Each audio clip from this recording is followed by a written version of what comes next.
Thanks so much to Chris and Reggie. We're very grateful that Reggie chose our event to speak again. So for part two of this session, I'm equally thankful to be joined by another of the meeting and event industry's most innovative leaders, Toby Lewis, CEO of Live Group. Hello, Toby. Hello, nice to be here. Thank you for inviting me. Of course. So Toby, let's get straight into it. Of course, Live Group's been helping businesses hold successful meetings and events for a long time now. And this year, a combination of necessity and innovation have combined, creating a new way of working and meeting together. What trends have you seen over the last few months, and how is business for you? It has been crazy. I'm not going to lie. We had a full order book back in March of physical events, like many other companies, and we saw those rapidly disappearing. Fortunately for us, we were quite far down the line of a strategic mission to be more digital, to engage more audiences remotely, and so a lot of those clients were able to translate their physical events into digital very, very quickly. And it's been now I say a roller coaster. It's more roller than coaster, if that's such a thing, and we are growing dramatically our ability to deliver copious numbers of virtual events as we've moved through this period. I know your business does this routinely, but do you think we've all changed the way we now think about meetings, and particularly events, and to what degree virtual can replace face-to-face meetings? I like your concept of meetings 2.0. Yeah, I think it's worth noting that our least successful virtual events have been ones where a client has wanted to just dump their physical event format into a virtual scenario.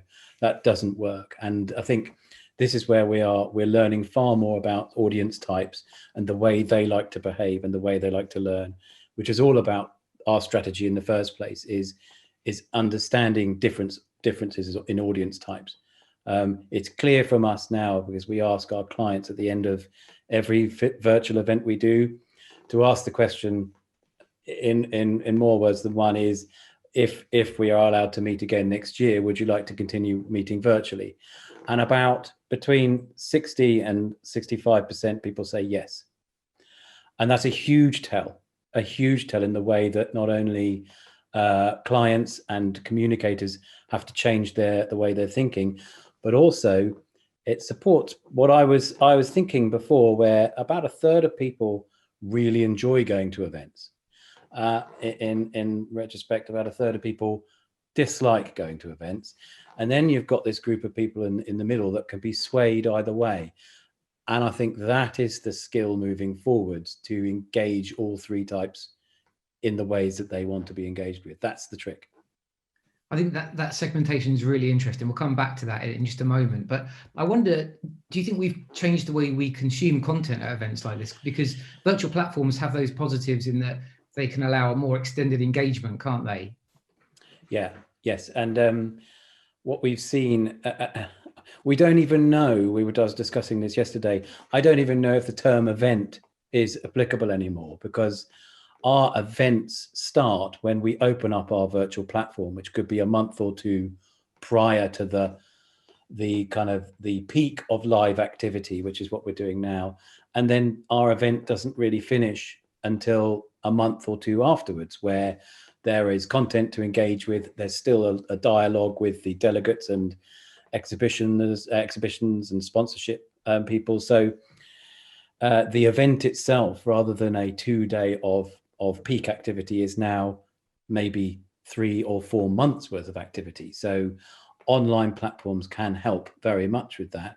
I would just put a bit of a caution tale on there, is don't dive down any technology route at all until you've really understood some of the key principles, your objectives, your audience type, what you want to say, and most importantly, how you're going to measure it as a success, because that's where the technology can really help.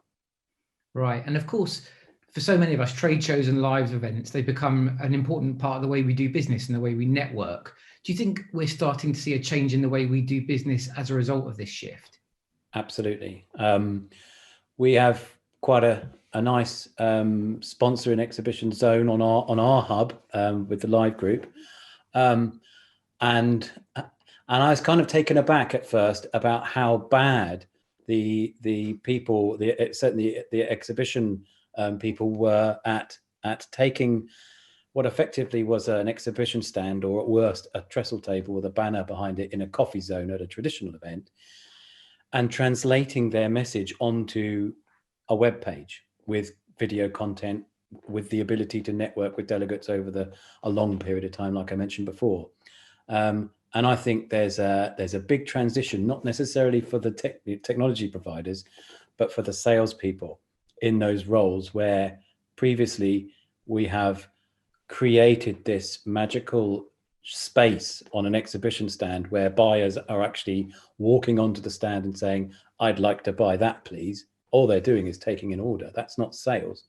What we're now doing is going back to the good old days of, chatting people up and creating relationships and engaging with people remotely, and yes, we'll be in person soon, but it's the skills of selling which will have to adapt rather than the technology.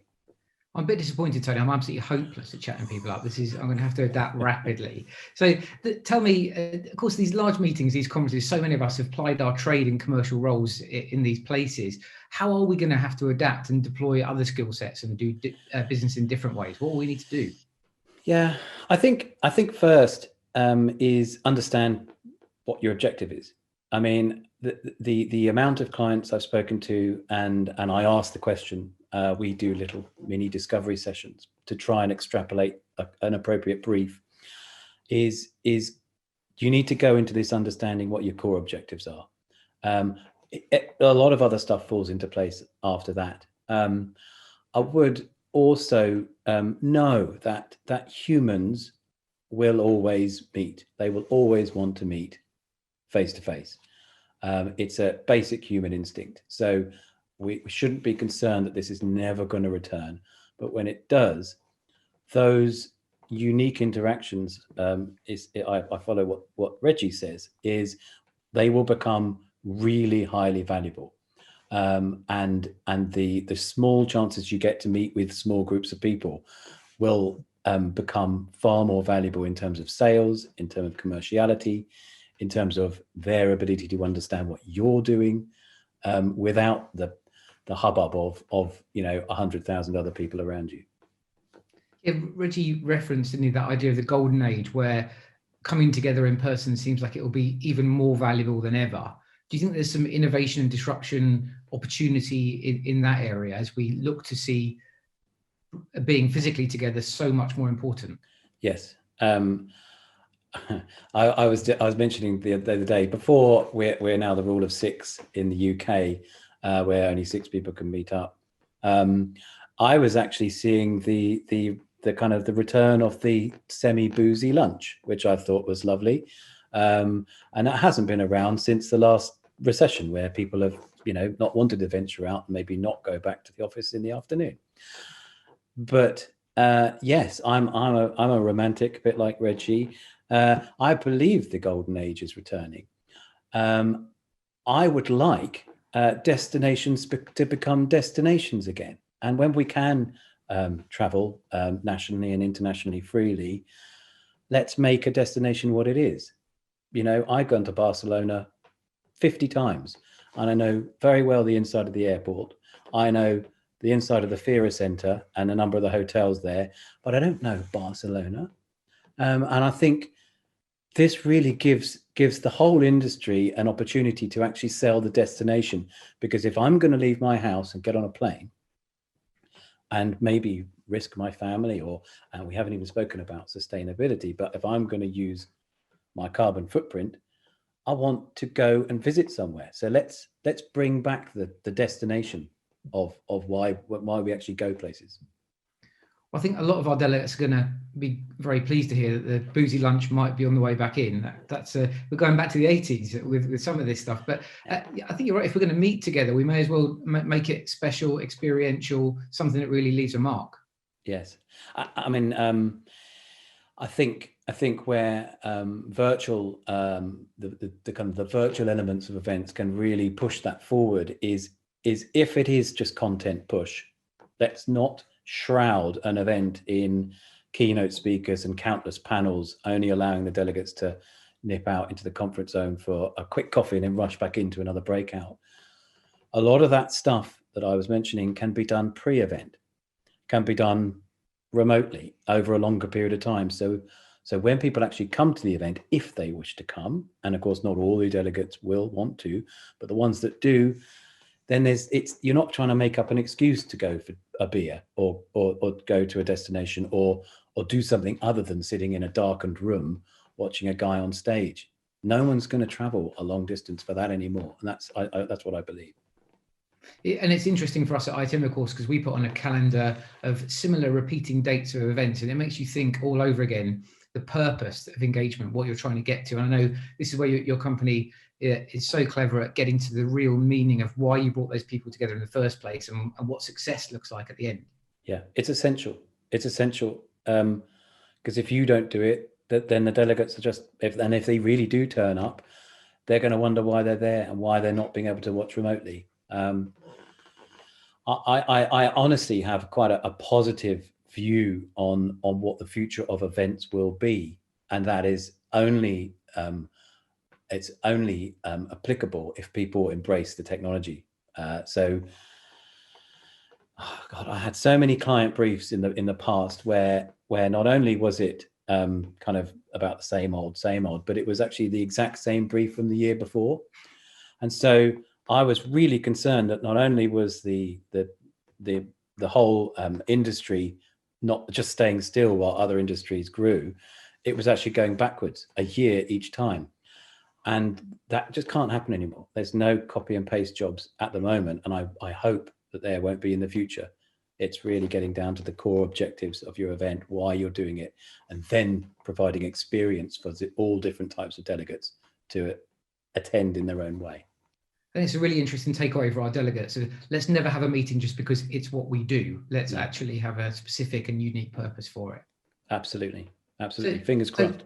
Toby, it's been a very difficult and interesting period for lots of us the last 6 months, but what lessons have you learned and what would you like us to take out of this period? What should we keep? What should we leave behind?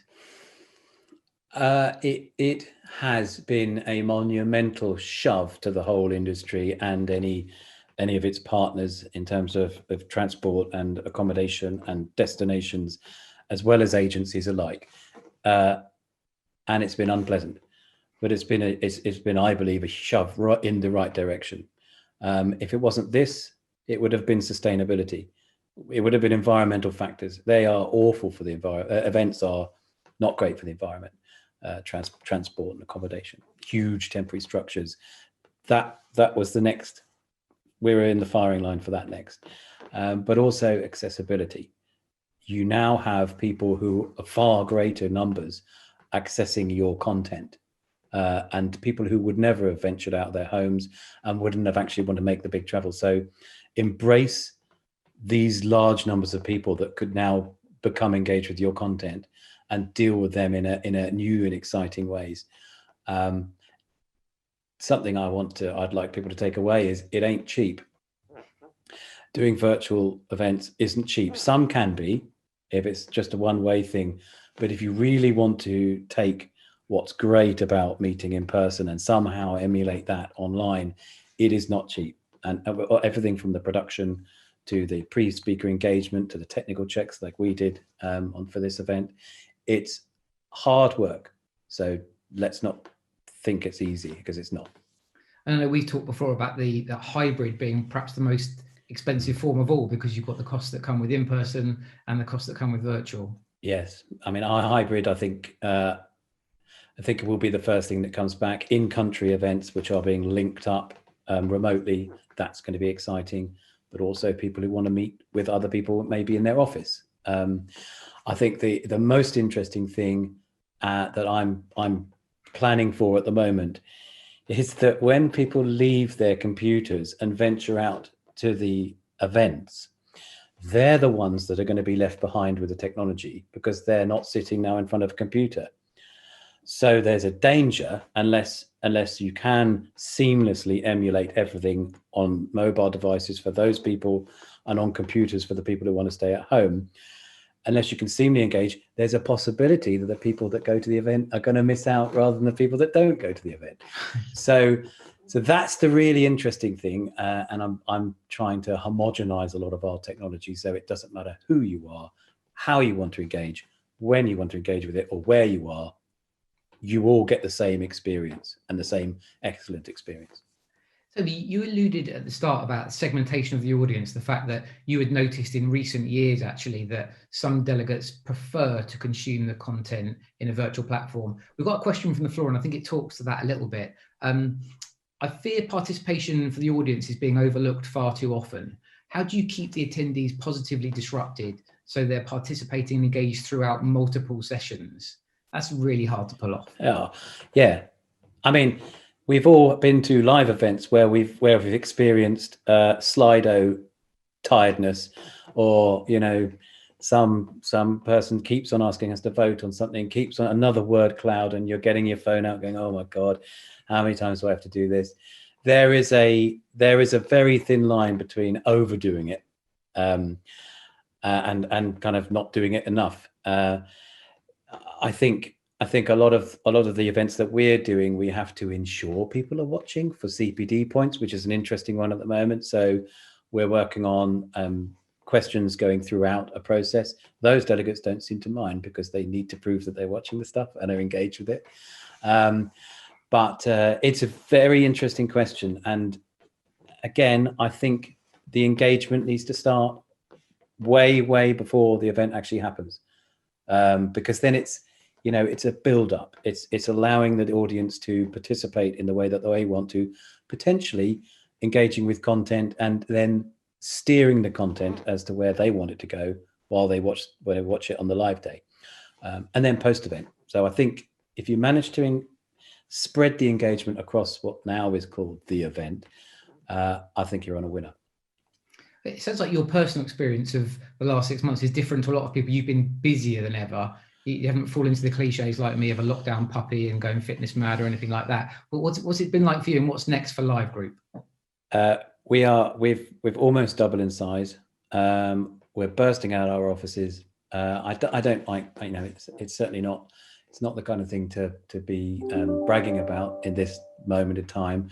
But we are having one of the best years we've had in a long time. I think the value of the agency has returned and has returned really well. And a number of our clients who potentially went straight to providers to book their own stuff and bypassed the agencies are now seeing the value again, really getting into what your objectives are and how you're going to kind of position a virtual audience to absorb those objectives and those messages and that content. We're kind of really trailblazing, not only with the types of clients we've got, but the level of the people within those clients that we're speaking to, chief executives, senior partners, the ones that I think need to be able to trust you as an agency. And if that continues, then I'm delighted. It's great to see that increased leadership attention on how important it is when you bring people together. That's really good to hear. Absolutely. Thank you so much, Toby. It's been great chatting to you. I could chat to you all day about this stuff. It's a passion point for me. Thank you so much for joining us. Well, thanks for having me.